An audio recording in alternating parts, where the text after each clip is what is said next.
পেছানো হবে কি না হবে, কেউ কেউ চাচ্ছিলেন পরীক্ষা হোক ইত্যাদি। এবং সেই প্রসেসের মাধ্যমে কয়েকজন উপদেষ্টার সঙ্গেও আমাদের কথা হয়েছে সেটা। এবং এইটা একটা সিদ্ধান্ত যেটা হুট করে নেওয়া যায় না, এবং হুট করে নেওয়ার এখতিয়ারও কারণ নেই এককভাবে।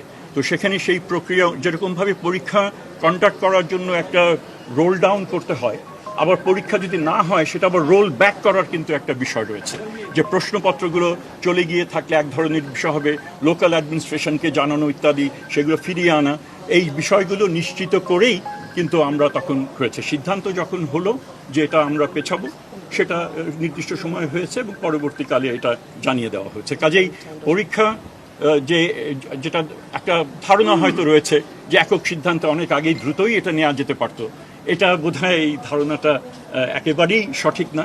ডিউ প্রসেস ফলো করে পরীক্ষা সেটা পেছানো হয়েছে।